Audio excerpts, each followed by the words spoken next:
All right, so we had talked about the anterior, and again, this is one of the like those previous pictures. Here is one of the muscle picture or the figures I can test you on.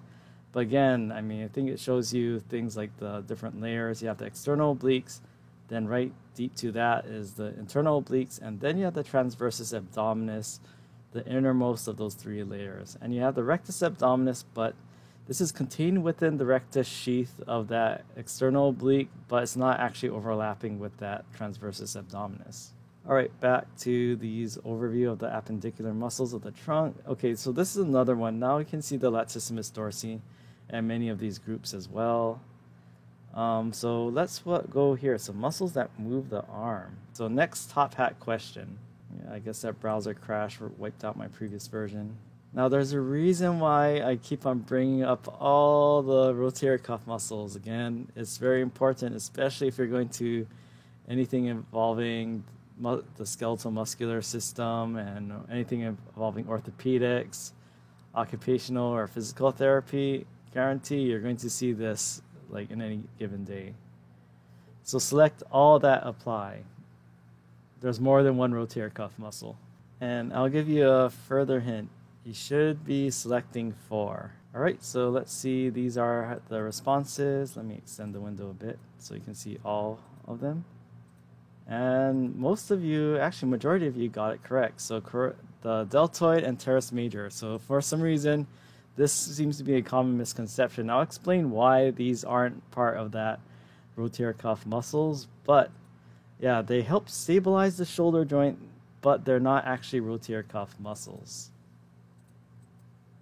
All right, let's go back to this. So what we have here, so we're having a superficial dissection. So again, you have your pec major, but say we get rid of this, cut away the ribs here and all the muscles here. Now we're looking at the scapula. So we're actually looking at the front, but we're actually looking past the ribs. So those ribs are cut. And what we see here is the subscapularis. And actually, this is something that kind of annoys me about the Martini figure. It puts this right next to the teres major, but it does not have an asterisk. Only the subscapularis in this view is a rotator cuff muscle. So again, this is where Martini kind of fails a bit. This is not a rotator cuff muscle. It's important to the overall structure of the and function of the arm and shoulder joint, but it's not a rotator cuff muscle. So again, it's a deep dissection, so you're looking from the front. You can't see the subscapularis from the back and posterior. Now let's look at the back, and now let's cut away some of these muscles, and now we can see our, supraspinatus. Remember that there's a spine on the scapula, and what's superior? The supraspinatus. Then we have an infraspinatus, we have the teres minor, this one right here, and we have a teres major. So the teres major and teres minor, they do kind of like originate from roughly the scapula, but they're only the teres minor, and I think, Lawrence is correct. Minor, not major. Okay, so the thing is that, did I not have that picture? So the thing about this, okay, for some reason when it crashed, it undid it. But the thing is that, notice that the teres minor is actually attaching to this part right here. It's attaching to the head of the humerus. But the teres major actually goes a little below, so it doesn't actually attach to this and encapsulate the actual joint.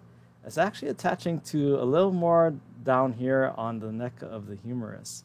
So this is why the teres major, it does move the arm, but it's not actually part of that rotator cuff because it's actually a little more, let's see. So if this is the humerus, like all the rotator cuff muscles, and this is like the head of the humerus, they all attach and wrap here. But the teres major, it actually attaches slightly lower and in more, let's say distal. Yeah, so it's more distal than the actual shoulder joint. So yes, the teres major.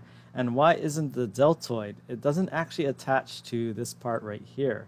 It wraps around it, but it's not actually attaching to this part of the humerus. So it's actually going around it and attaching down here to the deltoid tuberosity. So that's why the teres major and deltoid are not rotator cuff muscles. They help the rotator cuff, but they're not actually part of that rotator cuff muscle.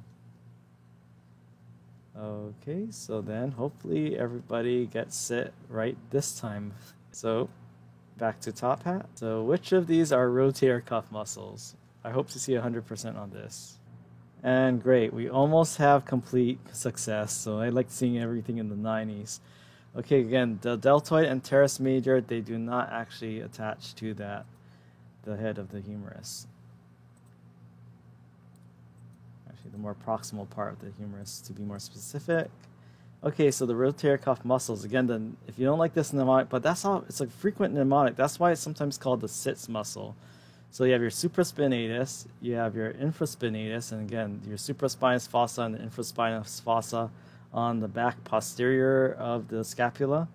And then you have the subscapular fossa. This is on the anterior of the scapula. Again, it's not just bone gliding on bone when you have the scapula and your ribs. You actually have that subscapularis. And the lateral border and teres minor. So again, this is why whenever I draw this, take notes and write down sits, I always put lowercase t because it's the teres minor, not the teres major. It's kind of emphasizing that point.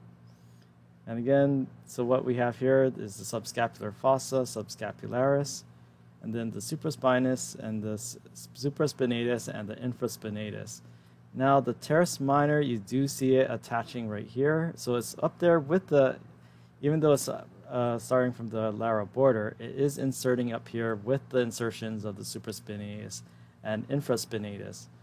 And teres major, oh, actually, here's my picture. So look at this. The teres major just misses it. It's not up here with all the rest of the insertions of the supraspinatus, infraspinatus, teres minor, and subscapularis. The teres major does move the arm, but again, it's not actually inserting over here.